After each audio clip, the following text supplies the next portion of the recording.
कक्षा 6 के सभी विद्यार्थियों का मेरे चैनल में हार्दिक स्वागत है। आज मैं उपस्थित हूँ आपकी हिंदी पाठ्य पुस्तक अक्षरा का पाठ 13 अमर शहीद भगत सिंह के पत्र।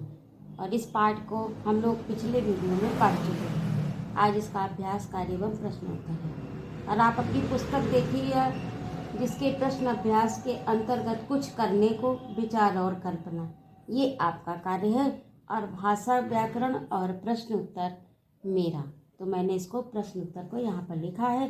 इसे आप अपनी कॉपी में लिखिए और इनको कंठस्थ करिए, याद करिए अपनी परीक्षा के लिए। तो पहला प्रश्न है, पुस्तक से देखिए। भगत सिंह ने अपने पत्र में माँ के लिए क्या संदेश भेजा? तो भगत सिंह ने अपने पत्र में माँ के लिए संदेश भेजा कि घबराने की कोई बात नहीं, घबराने से कुछ भी नहीं मिलता।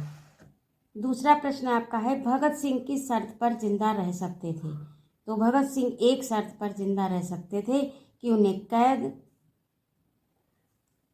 कैद, पाबंद और परतंत्र न रखा जाए। वो स्वतंत्र रूप से जीना चाहते थे। भगत सिंह हंसते हंसते फांसी क्यों चढ़ना चाहते थे? तो भगत सिंह हंसते हंसते फांसी क्यों चढ़ना चाहते थे? भगत सिंह हंसते हंसते फांसी पर चढ़ना चाहते थे क्योंकि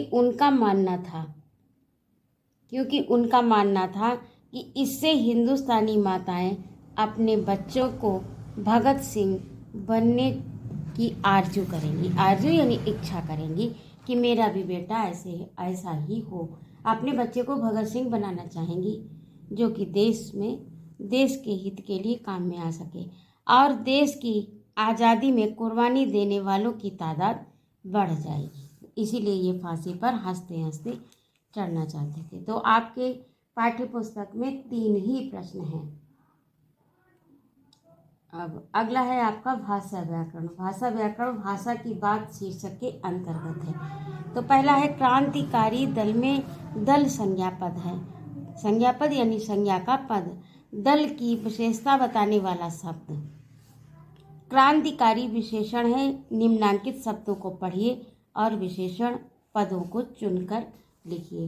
तो पहला इसमें आपके शब्द दिए हैं, इसे आप अपनी पुस्तक से देखिए और जो विशेषण पद हैं उनको चुनकर लिखना है। तो यहाँ पर मैंने आपके लिखे हैं, प्राणघातक, दूसरा है दृढ़, अंतिम, शैतानी और हिंदुस्तानी। अगला है आपका 5 प्रकार के योजक चिन्ह युक्त एक एक अन्य उदाहरण दीजिए। तो इसमें आपकी पुस्तक में 5 तरह के, इसे आप अपनी पुस्तक में देखिए और इसका उत्तर मैंने यहाँ पर लिखा है। पहला है का, भाई बहन, खा छोटी छोटी, सने सने, घा छोटा सा, हल्के से हल्के, कोई न कोई, और गा राष्ट्रगान। का, खा, गा यहाँ पर होना चाहिए, तो गा भूल गई थी इसलिए सबसे लास्ट में लिख दिया। तो इस प्रकार से ये आपका भाषा व्याकरण के अंतर्गत दूसरा प्रश्न पूरा हुआ। अब तीसरा है आपका प्रश्न संख्या 3 में बेचैन में से बे उपसर्ग लगा है। इसी प्रकार प्र उपसर्ग की सहायता से प्रबल शब्द बनाया गया है। वे और प्र उपसर्ग से बने दो शब्द लिखिए। तो बे उपसर्ग से बने 2 शब्द हैं, बेहया, बेकार, और प्र उपसर्ग से बने हैं प्रसार और प्रचार। तो इस प्रकार से ये आपका पाठ पूरा हुआ।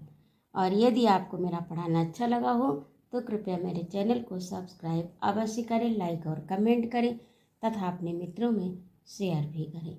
उपस्थित रहने के लिए बहुत बहुत धन्यवाद। जय मां भारती।